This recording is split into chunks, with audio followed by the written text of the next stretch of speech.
नमस्कार, your money में आपका स्वागत है। मैं हूं स्वाति। रात दिन आप दिल और दिमाग लगाकर काम करते हैं और पैसे कमाते हैं, लेकिन जब हम उस कमाए हुए पैसे को सेव करने की सोचते हैं तो इतने सारे फाइनेंशियल प्रोडक्ट को देखकर दिमाग काम करना बंद कर देता है। दोस्त, रिलेटिव्स या फिर एजेंट, किसकी बात पर भरोसा करें ये समझ में नहीं आता। यही लगता है कि कोई तो सही गाइड करे। बस इसी मोड़ पर आपका साथ देने के लिए आते हैं हम योर मनी लेकर। म्यूचुअल फंड हो या फिर इंश्योरेंस, लोन हो या फिर क्रेडिट कार्ड, इनसे जुड़े हो कोई भी सवाल देंगे हम जवाब, क्योंकि हमें है आपके पैसों का ख्याल। योर मनी में आज हमारा फोकस है इंश्योरेंस पर और आपके सवालों के जवाब देने के लिए हमारे साथ है हमारे खास मेहमान रूंगटा सिक्योरिटीज के CFP हर्षवर्धन रूंगटा। हर्ष, बहुत बहुत स्वागत है हमारे शो में आपका। लेते हैं पहले लाइव कॉलर का सवाल। पुणे से सुनील कुमार भारती हमारे साथ है। सुनील जी, पूछिए, क्या जानना है आपको? Hi Swati, this is Sunil Bharti calling from Pune. जी स्वाति, मैं एक सॉफ्टवेयर इंजीनियर हूँ एंड मेरी उम्र 31 ईयर्स है। एक्चुअली मेरा कंसर्न है कि these days we have heard about so many about I term policy, like Religon is providing and ICICI has also started that one. So whether we can go for that or not, this is the first point. Second point, if we are taking any term policy, so do we have some death criteria, like if someone will die in some bomb blast or died while crossing the railway line, तो ऐसा कुछ criteria होता है क्या? And third point, कि if someone is died outside India, so whether in that case that policy will cover or not. Okay.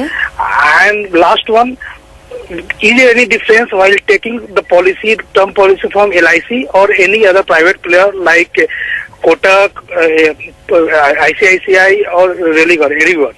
All right, बहुत ही बढ़िया सवाल है। 4 बेसिक सवाल हैं हर्ष। शुरुआत करते हैं पहले सवाल से कि ICICI Pru life I protect और एगॉन रेलिगियर का आई टर्म, जो बेसिकली एक ऑनलाइन प्रोडक्ट है, तो ये लेना ठीक है या नहीं? ये कैसे डिफरेंट होता है बाकी टर्म इंश्योरेंस प्लान से? देखिए सुनील जी, मैं आपको बता दूं, जो टर्म पॉलिसीज हैं वो जो आप ऑनलाइन खरीदें या किसी एजेंट के थ्रू खरीदें, टर्म्स एंड कंडीशंस जो पॉलिसी की होती हैं वो सेम रहती हैं। सिर्फ इसमें इतना फर्क है, जब आप ऑनलाइन खरीदते हैं तो ये आप डायरेक्ट कंपनी के साथ एक डायरेक्ट इंटरेक्शन कर रहे हैं, आप एजेंट के थ्रू नहीं जा रहे हैं। कंपनी को काफी कॉस्ट बेनिफिट्स रहते हैं कि आप डायरेक्ट उनसे अप्रोच कर रहे हैं। जो ये कॉस्ट का जो फायदा कंपनी को होता है वो आपको पास ऑन करती है कंपनी। तो इसमें आप देखेंगे कि जो ऑनलाइन प्रोडक्ट्स हैं उसके प्रीमियम्स करीबन 40% कम रहते हैं जो आप अगर रेगुलर टर्म पॉलिसीज खरीदते हैं। जहां तक फीचर्स का सवाल है, मैं आपको तसल्ली देता हूं कि फीचर्स में कोई फर्क नहीं है। जो आप टर्म पॉलिसी लेंगे अदरवाइज और या ऑनलाइन, फीचर्स एकदम सेम है।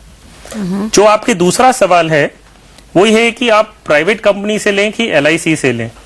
देखिए, जहां तक कंपनी का सवाल है, ये बहुत मायने रखता है कि आप कंफर्टेबल कौन सी कंपनी के साथ हैं।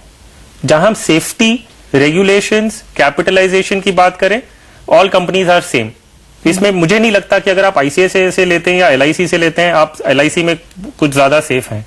वैसी बात मुझे नहीं लगती। अगर लेकिन आपके मन में थोड़ी भी शंका है तो आप LIC से ले सकते हैं। सिर्फ ध्यान रखिए, एक LIC का ऑनलाइन प्रोडक्ट नहीं है, दूसरा LIC रेगुलर में भी टर्म पॉलिसीज LIC की बहुत ज्यादा महंगी है कंपैरेटिवली टू अदर कंपनीज। क्यों ऐसा? लेकिन स्वाति, हर कंपनी का एक अपना प्राइसिंग मॉडल होता है। तो उसमें हम अगर ये देखते हैं कि री इंश्योरेंस रेट्स कंपनी को कैसे नेगोशिएट हुए हैं, बेसिकली कॉस्ट के ऊपर डिपेंड करता है, प्लस मोर्टेलिटी रेट्स रहते हैं। तो हर कंपनी का एक अपना इंडिपेंडेंट प्रोसीजर होता है प्राइसिंग का।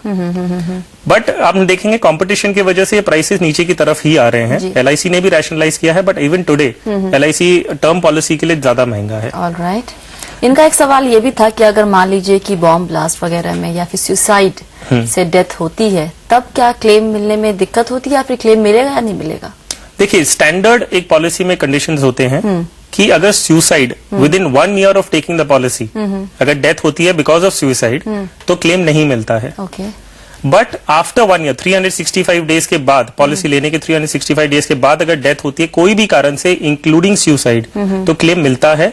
भले बॉम्ब ब्लास्ट हो, टेररिज्म हो या फॉरेन इन्वेजन हो, because of any reason death होती है तो क्लेम मिलता है। और इंडिया के बाहर भी अगर खुदा न खास्ता कुछ हुआ तो भी? जी हाँ, और ये फर्क नहीं है कि LIC आपको आउट ऑफ इंडिया की में भी कवरेज देती है और दूसरी कंपनी देती है, वो बात नहीं है। लेकिन सुनील जी, सुसाइड वाला ना ऑप्शन साइड कर दीजिए, वो इनफैक्ट हमें बताना भी नहीं चाहिए, और ऐसा ना हो कि सुसाइड को दिमाग में लेके चले। बाकी किसी भी तरह की जो डेथ होती है उसके बाद आपको क्लेम मिलता है, कुछ 1 साल के बाद किसी भी रीजन से डेथ हुई अगर, तो क्लेम मिलेगा जरूर।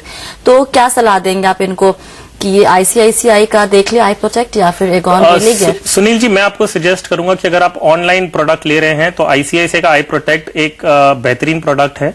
आप ये कंसिडर करिए कि ICICI Prudential as a company better capitalised है, ज्यादा अच्छा ज्योग्राफिकल रीच है, उनका मार्केट शेयर जो है इंश्योरेंस फील्ड सेक्टर में काफी अच्छा है।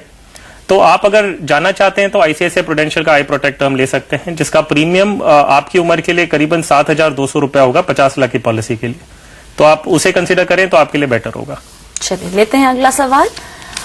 नोएडा से लोकेश कुमार हमारे साथ है। लोकेश जी, पूछिए, क्या जानना है आपको? मैं 33 साल का हूँ और मैं टर्म प्लान चाहता हूँ। अच्छा। और मैं प्रेफर कर रहा हूँ LIC के टर्म प्लान को। पर एक्चुअली मुझे BP है, ब्लड प्रेशर है, और मैं लास्ट 10 साल से मेडिसिन ले रहा हूँ। और मेरा ब्रोकर मुझे एडवाइस दे रहा है कि जब भी आप मेडिकल टेस्ट में जाएं, इसे आप डिस्क्लोज ना करें, हाइड में रखें, अदरवाइज आपको प्रॉब्लम हो सकता है टर्म प्लान लेने में। तो मुझे क्या करना चाहिए? हम नॉर्मली हर्ष ये बात करते हैं कि आप जब मेडिकल इंश्योरेंस लेते हैं तो आप अपने पूरे हेल्थ की जानकारी दे कोई बीमारी है अगर, तो बताना जरूरी होता है। टर्म प्लान में जरूरी है बताना, और कैसे अफेक्ट करता है कोई बीमारी अगर होती है तो, जैसा कि लोकेश जी ने बताया। देखिए लोकेश जी, जो भी इंश्योरेंस कंपनी आपको कवरेज दे रही है उनके लिए ये जानना बहुत जरूरी है कि आपकी एग्जिस्टिंग हेल्थ स्टेटस क्या है। आप अगर उन्हें 7 या 8 हजार रुपए का प्रीमियम देते हैं, उसके अगेंस्ट में आपको 50 लाख का कवरेज दे रहे हैं, और इसी बेसिस पे दे रहे हैं कि आपकी एग्जिस्टिंग हेल्थ स्टेटस क्या है।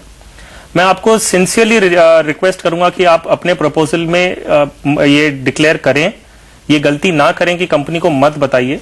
कोई कारण से अगर आपको पॉलिसी मिल भी गई, लेकिन आपको ये देखना है कि जब डेथ होगी, जब आपका पर्पस ये है कि आपके डिपेंडेंट्स को वो पैसे मिले ताकि वो अपना day to day expenses meet कर सकें।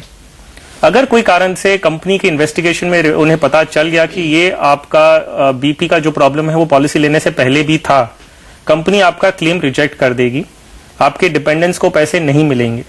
आपके लिए क्या जरूरी है? पॉलिसी डॉक्यूमेंट आपके हाथ में आना वो ज्यादा जरूरी है कि आपके फैमिली को वो डेथ क्लेम मिले, कि वो ज्यादा जरूरी है? तो वो ध्यान में रखते हुए आप, ये एक मटेरियल फैक्ट है, ये जो पॉलिसी में आप अपनी हेल्थ स्टेटस बताते हैं, सब मटेरियल फैक्ट, तो आप इसे जरूर से डिस्क्लोज करें, नहीं तो आपका क्लेम रिजेक्ट होने के बहुत हाई चांसेस हैं। लोकेश जी, तो अपने ब्रोकर की बात मत सुनिए, और जो भी आपकी एक्चुअल हेल्थ स्टेटस है वो जरूर डिस्क्लोज कीजिए।